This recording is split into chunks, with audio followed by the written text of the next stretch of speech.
ಮಹಾತ್ಮ ಗಾಂಧೀಜಿ ಪುತ್ಥಳಿಯ ಅನಾವರಣ ಕಾರ್ಯಕ್ರಮದಲ್ಲಿ ಭಾಗವಹಿಸಿರ್ತಕ್ಕಂಥ ಎಐಸಿಸಿ ಅಧ್ಯಕ್ಷರು, ರಾಜ್ಯಸಭೆಯಲ್ಲಿ ವಿರೋಧ ಪಕ್ಷದ ನಾಯಕರು ಆದಂಥ ಮಾನ್ಯ ಮಲ್ಲಿಕಾರ್ಜುನ ಖರ್ಗೆ ಅವರೇ, ಎಐಸಿಸಿ ಪ್ರಧಾನ ಕಾರ್ಯದರ್ಶಿಗಳು, ಲೋಕಸಭಾ ಸದಸ್ಯರು ಆದಂಥ ಶ್ರೀಮತಿ ಪ್ರಿಯಾಂಕಾ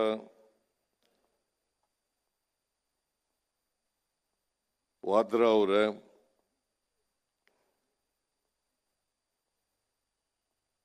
ಎಐಸಿಸಿ ಪ್ರಧಾನ ಕಾರ್ಯದರ್ಶಿಗಳು ಆದಂಥ ಮಾನ್ಯ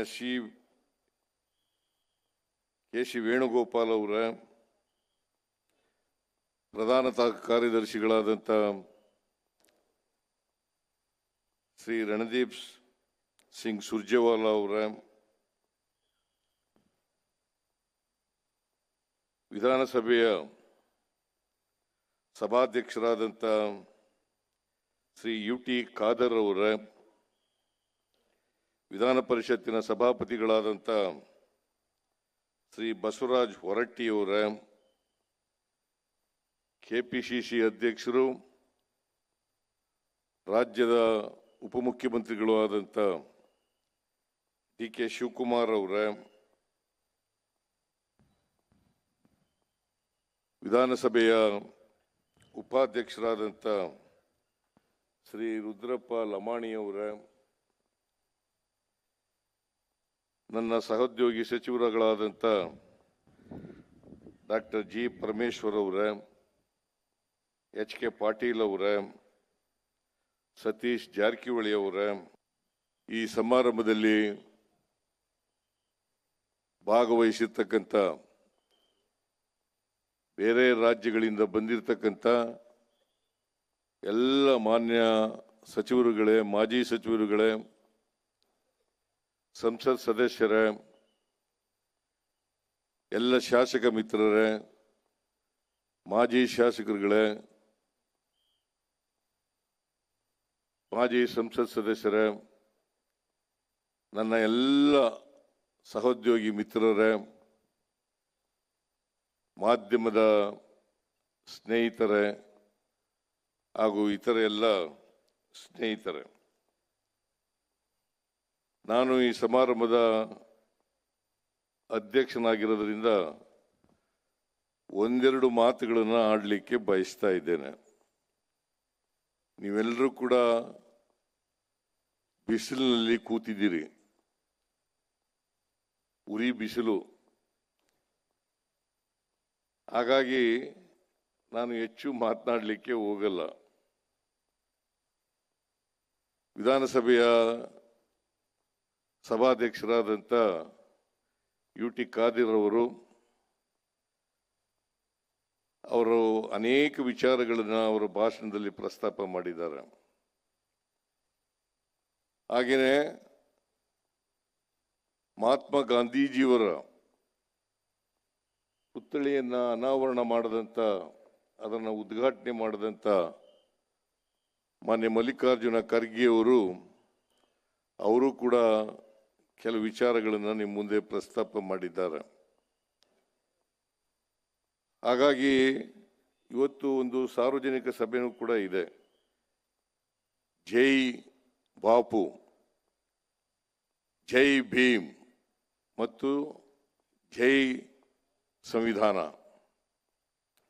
ಈ ಹೆಸರಿನಲ್ಲಿ ಸಮಾವೇಶ ನಡೀತಾ ಇದೆ. ಹಾಗಾಗಿ ಸಮಾವೇಶದಲ್ಲೂ ಕೂಡ ಮಾತನಾಡಬೇಕಾಗಿರೋದ್ರಿಂದ ನಾನು ಹೆಚ್ಚು ಮಾತನಾಡದೇನೆ ಇವತ್ತು ಈ ಮಹಾತ್ಮ ಗಾಂಧೀಜಿಯವರ ಪುತ್ಥಳಿಯನ್ನು ಅನಾವರಣ ಮಾಡಿಕೊಟ್ಟಂಥ, ಅದನ್ನು ಉದ್ಘಾಟನೆ ಮಾಡಿದಂಥ ಶ್ರೀ ಮಲ್ಲಿಕಾರ್ಜುನ ಖರ್ಗೆ ಅವರಿಗೆ ಸರ್ಕಾರದ ವತಿಯಿಂದ, ಪಕ್ಷದ ವತಿಯಿಂದ, ನಿಮ್ಮೆಲ್ಲರ ವತಿಯಿಂದ ಹೃತ್ಪೂರ್ವಕವಾದಂಥ ಧನ್ಯವಾದಗಳನ್ನು ಈ ಸಂದರ್ಭದಲ್ಲಿ ಹೇಳಲಿಕ್ಕೆ ಬಯಸ್ತಾ ಇದ್ದೇನೆ. ಪ್ರಿಯಾಂಕಾ ಗಾಂಧಿಯವರು ಕೂಡ ಈ ಸಮಾರಂಭದಲ್ಲಿ ಭಾಗವಹಿಸಿದ್ದಾರೆ. ಅವರು ಸಾರ್ವಜನಿಕ ಸಭೆಯಲ್ಲಿ ಭಾಷಣ ಮಾಡ್ತಾರೆ. ಈ ಕಾರ್ಯಕ್ರಮಕ್ಕೆ ಲೋಕಸಭೆಯಲ್ಲಿ ವಿರೋಧ ಪಕ್ಷದ ನಾಯಕರಾಗಿರ್ತಕ್ಕಂಥ AICC ಮಾಜಿ ಅಧ್ಯಕ್ಷರಾದಂಥ ಮಾನ್ಯ ರಾಹುಲ್ ಗಾಂಧಿ ಅವರು ಬರಬೇಕಾಗಿತ್ತು. ಅವರಿಗೆ ಅನಾರೋಗ್ಯದ ನಿಮಿತ್ತ ಬರಲಿಕ್ಕೆ ಆಗಲಿಲ್ಲ. ಹಾಗಾಗಿ ಅವರು ಏರ್ಪೋರ್ಟ್ವರೆಗೂ ಬಂದು ಏರ್ಪೋರ್ಟಿಂದ ವಾಪಸ್ ಹೋಗಿದ್ದಾರೆ. ಸೊ ಅವರು ಸಾರ್ವಜನಿಕ ಸಭೆಗೂ ಕೂಡ ಬರೋದಿಲ್ಲ. ಸೊ ಅವರ ಅನುಪಸ್ಥಿತಿಯಲ್ಲಿ ಅವರಿಗೆ ಬೇಗ ಗುಣವಾಗಲಿ ಅಂತೇಳಿ ಹಾರೈಸಿ ಅವರಿಗೆ ಧನ್ಯವಾದಗಳನ್ನು ಹೇಳಲಿಕ್ಕೆ ಬಯಸ್ತಾ ಇದ್ದೇನೆ. ಪ್ರಿಯಾಂಕಾ ಗಾಂಧಿಯವರು ಈ ಸಮಾರಂಭದಲ್ಲಿ ಭಾಗವಹಿಸಿದ್ದಾರೆ. ಅವ್ರಿಗೂ ಕೂಡ ಧನ್ಯವಾದಗಳನ್ನು ಈ ಸಂದರ್ಭದಲ್ಲಿ ಹೇಳಲಿಕ್ಕೆ ಬಯಸ್ತಾ ಇದ್ದೇನೆ. ಮಹಾತ್ಮ ಗಾಂಧೀಜಿಯವರು ಬೆಳಗಾವಿನಲ್ಲಿ 1924 ಡಿಸೆಂಬರ್ 25-26 ಅವತ್ತು ಕಾಂಗ್ರೆಸ್ಸಿನ ಒಂದು ಐತಿಹಾಸಿಕವಾದಂಥ ಅಧಿವೇಶನ ನಡೆಯಿತು. ಆ ಅಧಿವೇಶನದ ಅಧ್ಯಕ್ಷತೆಯನ್ನ ಮಹಾತ್ಮ ಗಾಂಧೀಜಿಯವರು ವಹಿಸಿದ್ರು. ಅವರು ಕಾಂಗ್ರೆಸ್ಸಿನ ಅಧ್ಯಕ್ಷರು ಅವತ್ತೇ 26ನೇ ತಾರೀಕೆ ಡಿಸೆಂಬರ್ 26ನೇ ತಾರೀಕು 1924 ಆದರು. ಅದೇ ಮೊದಲು ಅಧ್ಯಕ್ಷರಾದದ್ದು ಕಾಂಗ್ರೆಸ್ನ ಅಧ್ಯಕ್ಷರಾದದ್ದು, ಮತ್ತೆ ಅದೇ ಕೊನೆಯ ಅಧ್ಯಕ್ಷ ಸ್ಥಾನ. ಮತ್ತೆ ಅವರು ಕಾಂಗ್ರೆಸ್ಸಿನ ಅಧ್ಯಕ್ಷರಾಗಲಿಲ್ಲ.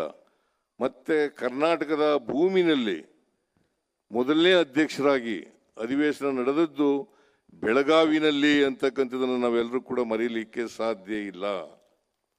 ಅವತ್ತು ಈ ನಾಡಿನ ಈ ದೇಶದ ಜನರಿಗೆ ಸ್ವಾತಂತ್ರ್ಯದ ಕಿಚ್ಚನ್ನ ಎಲ್ರಿಗೂ ಹಂಚತಕ್ಕಂಥ ಕೆಲಸವನ್ನ ಮಾಡಿದರು. ಅವರು ಅವರ ಭಾಷಣದಲ್ಲಿ ಅಹಿಂಸೆ, ಸತ್ಯ, ಸಮಾನತೆ, ಗ್ರಾಮೀಣ ಅಭಿವೃದ್ಧಿ ಹೀಗೆ ಅನೇಕ ವಿಚಾರಗಳನ್ನು ಪ್ರಸ್ತಾಪ ಮಾಡಿ ಅದರಲ್ಲೂ ವಿಶೇಷವಾಗಿ ಮಹಿಳೆಯರಿಗೆ ಸಬಲೀಕರಣ ಆಗಬೇಕು ಅಂತಕ್ಕಂಥ ವಿಚಾರವನ್ನು ಇಟ್ಕೊಂಡಿದ್ದರು. ಮಹಾತ್ಮ ಗಾಂಧೀಜಿಯವರು ಅವರನ್ನ ಭಾರತೀಯ ಜನತಾ ಪಕ್ಷದವರು ಹಿಂದೂಗಳ ವಿರೋಧಿ ಅಂತ ಹೇಳ್ತಾರೆ. ಅದು 100ಕ್ಕೆ 100 ಸುಳ್ಳು ಅಂತಕ್ಕಂಥದ್ದನ್ನು ಅರ್ಥ ಮಾಡ್ಕೋಬೇಕಾಗ್ತದೆ. ಯಾವಾಗಲೂ ಕೂಡ ಶ್ರೀರಾಮನ ಹೆಸರನ್ನ ಹೇಳ್ತಾ ಇದ್ದಂಥವ್ರು ಮಹಾತ್ಮ ಗಾಂಧೀಜಿಯವರು. ಅವರು ಸಾಯುವಾಗಲೂ ಕೂಡ ಗೋಡ್ಸೆ ಗುಂಡಿಟ್ಟು ಕೊಂದ್ರಲ್ಲ, ಅವರು ಸಾಯುವಾಗಲೂ ಕೂಡ ಶ್ರೀರಾಮ ಶ್ರೀರಾಮ ಅಂತೇಳಿ ಅದನ್ನ ಏ ರಾಮ್ ಏ ರಾಮ್ ಏ ರಾಮ್ ಏ ರಾಮ್ ಅಂತ ಹೇಳಿ ಸತ್ರು. ಇದಕ್ಕಿಂತ ಉದಾಹರಣೆ ಬೇಕಾಗಿಲ್ಲ. ಅವರು ಅಪ್ಪಟ ಹಿಂದೂ ಅಂತಕ್ಕಂಥದ್ದಕ್ಕೆ ಇದಕ್ಕಿಂತ ನಿದರ್ಶನ ಬೇಕಾಗಿಲ್ಲ, ಇದಕ್ಕಿಂತ ಸಾಕ್ಷಿ ಬೇಕಾಗಿಲ್ಲ ಅಂತಕ್ಕಂಥ ಮಾತುಗಳನ್ನು ಹೇಳಲಿಕ್ಕೆ ಬಯಸ್ತಾ ಇದ್ದೇನೆ. ಅದರಿಂದ ಅವರು ಯಾವತ್ತೂ ಕೂಡ ಹಿಂದೂ ಧರ್ಮದ ವಿರೋಧ ಇರಲಿಲ್ಲ, ಆದರೆ ಸುಧಾರಣೆಯನ್ನು ಬಯಸಿದ್ರು. ನಾವೆಲ್ಲರೂ ಕೂಡ ಹಿಂದೂ ಮುಸಲ್ಮಾನರು ಅಣ್ಣ ತಮ್ಮದಿರಂತೆ ಒಂದು ತಾಯಿ ಮಕ್ಕಳಂತೆ ಬದುಕಬೇಕು ಅಂತಕ್ಕಂಥದ್ದನ್ನು ಮನಗಂಡಿದ್ರು. ಅವರು ಜೀವನದ ಉದ್ದಕ್ಕೂ ಕೂಡ ದೇಶಕ್ಕೆ ಬರೀ ಸ್ವಾತಂತ್ರ್ಯ ತಂದು ಕೊಟ್ಟಿದ್ದಲ್ಲ, ಸ್ವಾತಂತ್ರ್ಯದ ಜೊತೆಗೆ ಅವರು ಬಯಸಿದ್ದದ್ದು